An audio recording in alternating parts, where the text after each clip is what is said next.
good morning. A lot of my talk could actually, some of it could have gone before Brian, and some of it's going to go after, so hopefully they will nicely complement each other.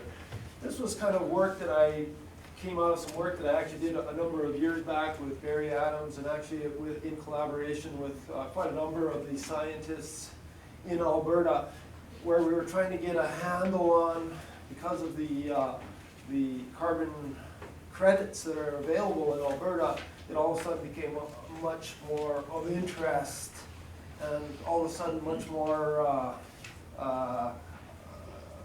as soon as you put some money involved with it, you go from the tier 1, where that's kind of good enough, to tier 2 or tier 3. And that's just the way it is. But I came at this maybe a bit more from the soil guy. Range health, what is that? So I first had to sort of get my mind around that. And so I kind of some very familiar with you, but first I said, well, it's kind of like human health, freedom from disease. Well, in range, it's freedom from problems of noxious weeds or being eroded. In human, we talk about physical and mental. Everything's got to be good. Well, for range, again, we want many different ecosystem functions, as Brian mentioned. And you look at it from human, well, what we say is healthy for a 2-year-old is different from an 80-year-old. Again, when we start talking about range, it depends where you're talking about. We know that there's many different functions that the rangelands are important for: productivity, stability, water cycle, nutrient cycle, plant species diversity is huge. And what been doing in Alberta is we sort of come up with our Alberta Health Assessment, and where we try to capture sort of like a very simple, you can argue about it, but it's a very simple, very good way to sort of capture what's maybe going on. And we take the different categories of sort of like the different functions that we're interested in, and we say integrity and ecological status, community structure, stuff like, is there forbs and grasses and different structures of the plant community. We look at hydrologic function, nutrient cycling, site stability, noxious weeds. And for each of these, you can kind of have a rating system, and we have our grassland type range areas and our forested range systems. There's a bit of a deviation between them, but basically we can come up with, basically at the end of the day, it's sort of like a simple report card. And it could look like this, for example, in the dry mixed grass. So things like, as you can clearly see, the types of species which are in your system, but it also, for example, would have included stuff like community structure would have been like, in one there's forbs and other levels, types of plants, whereas in other ones they might not be there. Litter is a good indicator of things like to do with hydrology and nutrients. So that's maybe part of why the rating is different in the different systems. And so we take all these into account to give a holistic kind of a number, which you can, to sort of say, well, where is that at? And then what we really are interested in is kind of like, where are we going? So where are we at and where are we going? And we kind of say, well, if we're in that top 25%, yeah, things are good. Things are maybe that 50 to 75%, well, better watch out. If you're below that 50%, you better do something about it. And so it's a very sort of simplistic system, but we can generalize it, use it across all of Alberta in all our different rangeland types. There's a little bit of adjustment that has to be done, but it's a simple way of doing it. So that's our rangeland health, and it's all related to what it is we realize that healthy rangelands provide a lot of different ecosystem services, and we wanted to sort of get something to capture that. The question that we had on top of that then is, are they also sequestering atmospheric CO2 by, for example, gaining soil carbon? Or can they be managed to sequester even more carbon? So that's kind of where I was brought in on to have a look and think about this. And when we talk about carbon sequestration, why couldn't it be so great? Well, for one, You know, we know that there's maybe 60 tons in there above a hectare of land. But every year, something like, 2 to 12 gets fixed by the plants. But, maybe up here I'm saying about the same amount is going up with decomposition. It's the balance between those two that tells us how much is in this soil organic pool and whether that's increasing or decreasing. And you can see that the amount that's in the soil organic carbon pool, I mean, I got a range there from 200 to 1,000 for Alberta rangeland. It's a really wide range and large relative to the atmosphere. And that's basically where that whole, where it's so important for carbon sequestration. Again, what's coming in, what's going out, what's the balance? There's a whole bunch of factors which are affecting them, and a lot of those factors are on both sides and are affecting them in different ways. And so, it's not a simple thing, as Brian said. It was just difficult and confusing. They tried to get away from it, and it's not going to get any better with a bit more pressure, but that's the way it is. One of the ways that I think is really important to be thinking about it, again, is this balance of what's going in and what's going out. Well, what if you change what's going in? Let's say you increase it by 1 ton per hectare per year of carbon coming in. Well, if you change that, but everything that you add in is only very labile, you're only going to increase the amount of soil organic carbon by very little bit. If it's moderately stable, we can get it somewhat more. But really, if you want to really make continued and long-term gain in soil carbon, you've really got to be putting in a ton of extremely resistant, highly stable carbon. And the reality is that, if we put in, doesn't matter how we put it in, always the proportion that's really, really stable is usually very small. So it's very hard to change this quickly for the most part. And most of what we're looking at is what's changing in these parts. So we can see that short-term changes, long-term changes are much harder to get a handle on. We want to do that though. So how do we do that? And Brian alluded to the two different ways. Really, it's just two different ways of actually measuring it. One is to just measure net CO2 fluxes in and out of our rangelands. And you got to do that for a long period of time. So you can imagine how tricky that is. And as soon as you've done your 3 years, did it great, somebody will come along and say, yeah, but those years were wetter than normal. You better do another. Wow, it's hard. It's hard. Changes in carbon stocks basically going in, and let's just measure it now, and we'll measure it again later, for example, and see what the change is. Or quite often what we do is, well, we know this piece was managed this way, and this piece was managed this way. We'll come in at the end and measure how much is here and how much is there. I'll talk a little bit more about that one there. The other thing is, I'm going to just mention here is models, and you can almost lump in with that maybe some of these remote sensing things. And these things are also, they're not actually, they're a way of estimating it and extrapolating, and they're absolutely essential. But I also would say that it's absolutely essential that you actually have, you got to have your measurements and you got to have your models, because I always sort of say it this way: if you've got just lots of measurements, usually you end up just getting confused. However, if you just got models without some kind of making sure that they're real, usually you just end up with nonsense, because they just go one way or the other. So you got to have both. How do you measure changes in soil organic carbon stocks? Basically, we come along and we take a soil core, and that's our 1/1,000,000th of a hectare, absolutely known area, and collect it down to whatever depth we think. The deeper we go, the more of it we capture, but usually the more confused we get, because it gets more variable as we go down.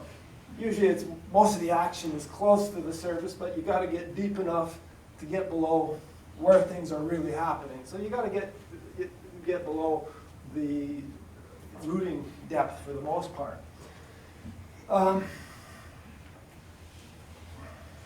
That's the way we typically do it. And you can imagine then going into a number of these different environments and say, okay, I got this thing, how am I going to actually, what do I put it here versus here, or here versus here? And then just grabbed a few numbers from some study where they actually measured variability for each one of these cores. How many of these, this is the kind of variability they had, how many of these, if I wanted to be able to detect a change of 10 tons of carbon per hectare while in the dry mixed grass or mixed grass things, I could probably do that. When I get to that fescue system where there's a lot more background and there's a lot more variability, even detecting a 10 ton per hectare carbon difference gets to be pretty challenging. Possible, but you better be prepared to work hard. Other people kind of get excited because even a small 1 ton over these huge areas of rangeland is actually a huge number. So they really want to get, this is the number that maybe IPCC even wants. But measuring it all of a sudden becomes extremely, you got to be taking a lot of cores. Now, I've just got a few pictures that I got from Barry, mostly because I like them. And so they're here, and you can also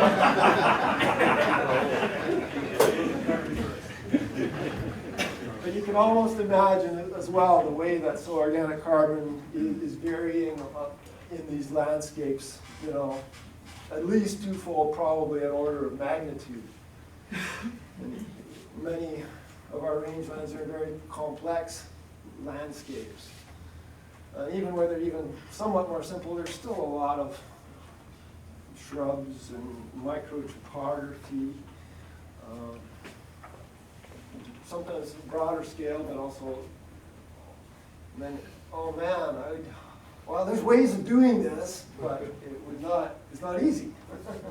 Very much not easy. So part of this question, one of the things I was thinking about is, especially with carbon credits, you kind of want to know, well, what's happening now? Am I at a steady state, or am I losing carbon, or am I gaining carbon? You have to have your baseline, what's happening, and then you're going to do some kind of management change which is going to increase carbon, and that's what you're going to get paid for. So what is our baseline? What are our rangelands currently doing? And again, we quite often, to make it simple, just say, well, they've been managed the same way for the last 10, 20 years. Chances are they're about equal. Let's just call it steady state because it's a nice, easy assumption. But the reality is like it was mentioned, I think, a number of times, is that there was a lot of disturbance, overgrazing. Some of it was 100 years ago. But we also know that it actually can take over 100 years for some of those carbons to actually come back to where they were. And so some of what we might be seeing in these things might be still affected by some of these things that were happening 50 or 100 years ago. We know there's elevated atmospheric CO2. How is that affecting?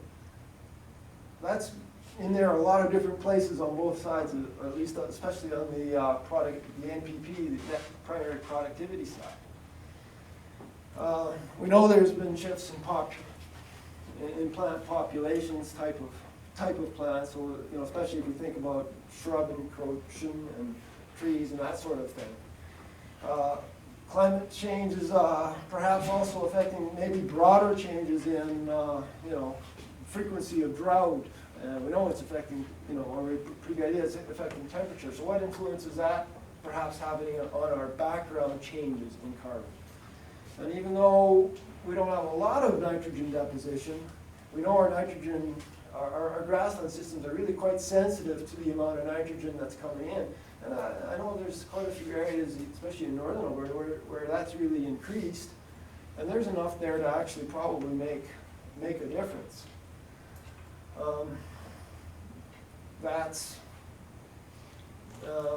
The answer is probably, one is we don't know.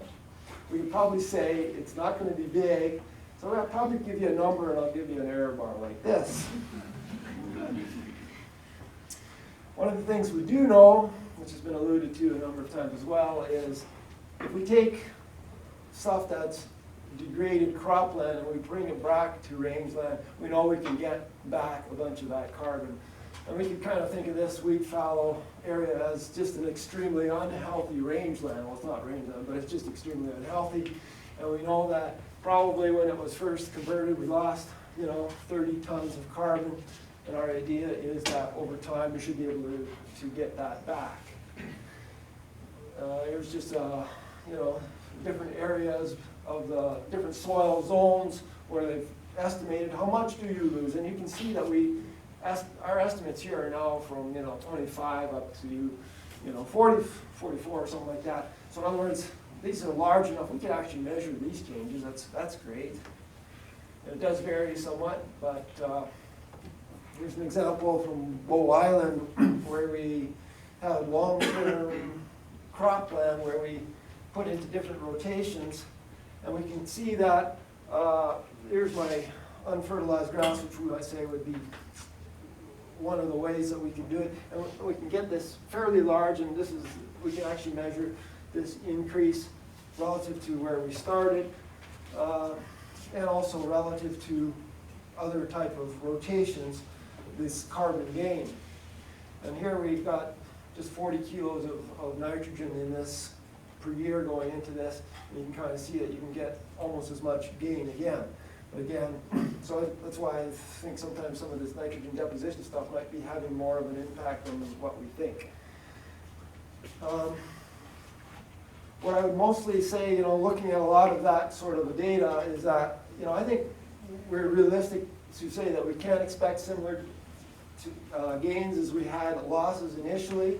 Chances are they'll be slower. There's starting to become a lot of measurements out there and continually more. So I could say that like over 20 years, I might say maybe longer, maybe 30, 40 years, we can probably get a number around that. I put 0.3 to 1.1 there. So that's something we can say with a fair bit of confidence. But what we're maybe more interested in is, well, what about, grazing? And here's this famous study from Stavely where we've got very heavily grazed and we have lightly grazed. And basically we have here this dark brown. We've changed this soil into a dark brown turnip compared to where it was as a black turnip. In this system, you'd say, well, hey, that's got to be huge. Well, that's these systems right here. And, yes, there's a huge gain, but there's also a pretty big, this is a 95% confidence interval. I'd be happy to go with a little bit less, so I say, yes, it's real. That's the nature of it once you have to go in and measure it. But, and then you get a different site and it's doing something different. And then we go to some other systems where, well, we're going to get confused and say, well, really, there's not much difference between these things. And again, this is these grazed, ungrazed comparisons for one, and you might say, well, that might not be the best comparison. The other thing that's what we often see is sometimes when you graze or overgraze, sometimes you get a shift in the type of plants. And if you get for example, quite often you might get a shift to a plant which maybe it has lower productivity, but it puts more into roots, which are resistant to degradation, and so the net effect is different. Whereas if you go to another system, you change plant species, but maybe you're not changing it to a species which has more resistant carbon, or it's infecting the environment for decomposition. So, that's why perhaps we can't just have one answer across everywhere. Comes back to then, the questions that have been asked before. How much of each type of grassland system do we have? And within each one of those, how much do we have that's very poor, or what's in good health? What's happening with our baseline? And finally, these documentable changes in activity. So what are you doing to change soil carbon? Can you document it? And then how much change do we expect with that? And again, can you document that? And especially when we get to, that's important even for national greenhouse gas accounting. When we get to paying for credits, I think it's even more important. And this kind of gives you a bit of an overflow of some of this, what we look at in Alberta. We kind of as you can see, you're probably jealous in Saskatchewan that we got a lot of maps showing where all those grasslands are, native rangelands are. We have a pretty good set of, what we expect, the type of rangelands in the different areas, and we have that defined for a bunch of different areas. We have our rangeland health assessments, for example, and this I think was based on a large bunch of monitoring in the Milk River area. And okay, we're about 60% here, healthy with problems, about 33%, unhealthy 7%. So, we can actually go a long way with some of those questions. Relating it to the actual amounts, just want to mention here is a project. It's being done with all these reference rangeland sites that the SRD has, and these rangeland, there's 120 sites across all these different rangeland types, and they usually have some area there where it's ungrazed and grazed. And there's a recent study just starting, I believe, looking at trying to actually measure carbon stocks at each of those sites, in the grazed and the ungrazed. And those should give us a better estimate, perhaps, of what we might be able to, on average, say about what's going to happen if we change the way we manage things. At the end of the day, what we kind of know with a lot of confidence is point A. There's a lot of carbon in our native rangelands. And we also know that the most certain and effective means is to preserve this stored carbon, which is important, is to maintain these rangelands in good condition. The next, we can almost as much certainly say that if we want to increase it, well, we should take the, sort of marginal cropland or extremely degraded rangelands, and we can convert those and manage them well. We can be pretty confident that we're gaining some carbon. The last point, if you want to say, well, small increases are also important, and that could be happening due to climate change, or there's other things, or maybe grazing management. It is unfortunately, at the end of the day, is always going to be difficult due to the large and highly variable background. And that's all what I have to say in questions. Great, thanks, Eric.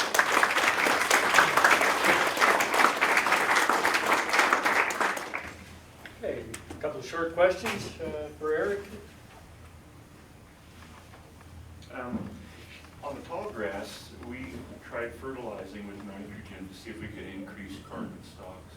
Mm-hmm. And it actually turned around and didn't work because we increased the nitrogen to carbon ratio, and the biomass and the decomposer just loved it. It was like cotton candy that was gobbled, and so we didn't gain anything.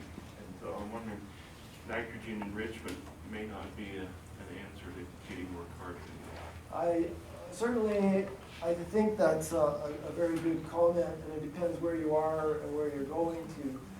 Part of what I think, for example, I was seeing in that one trial that I showed you is, again, we're starting, this was a cropland system.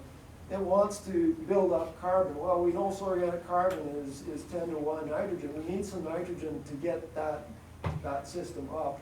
And so, that's why I think there was that sort of benefit of nitrogen in that system, but it may not need any more. It could be just steady state now. So you got, again, where are you to begin with? And then I don't think you're going to get that same response in your area. That's why I'm saying the tall grass. Yeah, this is a short grass. We saw something like that, at least in those years.